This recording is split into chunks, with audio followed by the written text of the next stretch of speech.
Hey, what's going on, guys? It's your girl, Faye. Faye, what? Not feeling too good today, guys. I really am not.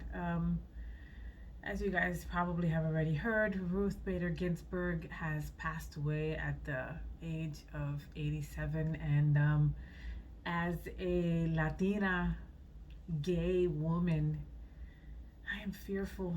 I am so scared. I'm so scared of the future. Man, 2020, suéltanos. Oh my God.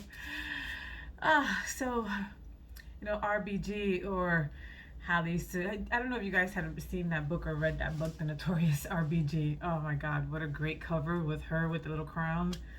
Um, yeah, so RBG, born in 1933, dead September 18th, 2020. And what a huge loss. What a huge loss. When you think back about just what she represented and what she fought for till the bitter end. I mean, 87 years old, pancreatic cancer, and she was still fighting for our rights. We will eternally be indebted to you. And, as a gay woman, I know we have a new angel watching over us, but man, I'm so afraid that now you're gone, who this moron will put in your place. And if he'll even, he's not gonna think about us. I mean, let's talk about Ruth Bader Ginsburg. Let's talk about just all the wonderful things that she stood for. She was a very still person. They called her the giant of justice, but she was super, super small. And she was just famous for her stillness, famous for speaking only when she had something to say, not just speaking por gusto, just because. She was always focused on the now, and she never raised her voice. She fought for so many rights. She fought for LGBTQ equality rights. She fought for Planned Parenthood, for abortion rights. She fought against the Muslim ban. She was there for immigration. She was fighting for minorities to be able to vote. A huge LGBTQ ally. Like I said, she was the first Supreme Court justice to ever actually lead same-sex marriages. And she did that before any other Supreme Court justice. She was the first one to perform a same-sex marriage. She seemed bionic. She seemed like she was indestructible. She seemed like nothing could hurt this woman. Every time, it's funny, me and my wife were just talking about her, I think a couple of weeks ago, where a really good friend of mine passed away from pancreatic cancer. And it was a really tough battle. It was a really tough battle to watch and to be present for. And he did it with so much grace, and so did RBG. And I remember, like I said, recently she probably went in for something. I can't remember if it was due to the cancer or it might have been a fall or something like that. Me and my wife were like, no, woman, stay strong. Like I was telling a friend of mine that she has been on my prayer list for quite some time, and that prayer list changes around every once in a while to deal with events and current events around us. And she was on my prayer list for a while. And whatever hospital scares were going on, it was always great to hear that she had gotten out and was back to work. So this kind of just blew me to the side. It just took me by surprise. Then they asked our fearless leader, Mr. Trump, they asked him how he felt about her death, and he said in true Trump fashion, an amazing woman who led an amazing life. God, she was more. She was way more than an amazing woman who led an amazing life. She was the voice to so many that are usually voiceless. I loved her sayings, and one of my favorite sayings that was I think it was about her mom. She had said that her mom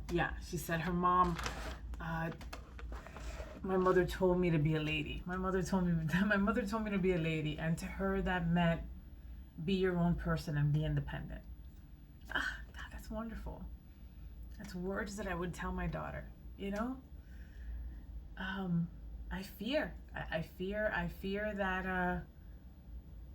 that my daughter and my best friend, you know, just had a baby, and that this new generation won't know that we'll go backwards, and these new generations won't have the rights that we've had. We fought so hard for marriage equality. We fought so hard, and RBG was there with us, fighting at the front lines, and now she's gone. Will they take my rights away because I'm married to a woman? Will they take my right away as a woman? Would I lose decisions over my own body? Roe versus Wade. She was there representing us, and one of the Supreme Court justices on the short list said that one of the first things that he would do when he became the next justice would be make abortion illegal. I'm not proud, but years ago I did have an abortion, and I don't regret that I did it. I was in no way, shape, or form prepared to bring life into this world. I had serious bouts with depression, alcoholism, and other kind of vices. And the person was not someone that I wanted to spend the rest of my life with, nor have even a relationship for the rest of my life. Because once you have a child, yeah, you don't have to stay with the parent, but you do have to have a relationship for their kid's sake if you're doing things the right way. And I didn't want that. I didn't want any of that. And I thought about it. It wasn't a quick decision. I thought about it, but I got the right to think about it. I got the right to make that decision. And it was not an easy one. And I don't take that choice lightly, by no means.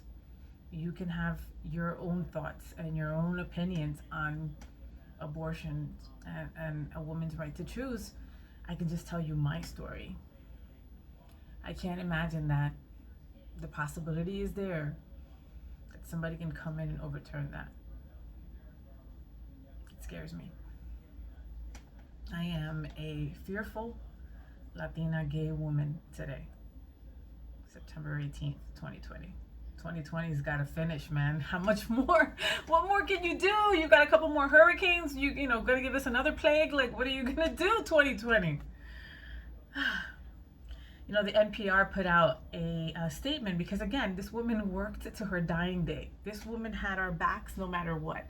When she probably was going through some awfulness, she still was thinking about us. She still was thinking about Latinas, gay, women. She was thinking about us.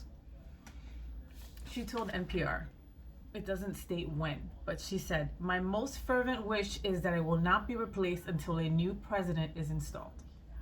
Her words, nobody else's. I pray to God, and I ask all of you to pray to God that her wishes come to pass. I'm a fearful, fearful, fearful gay Latina woman today.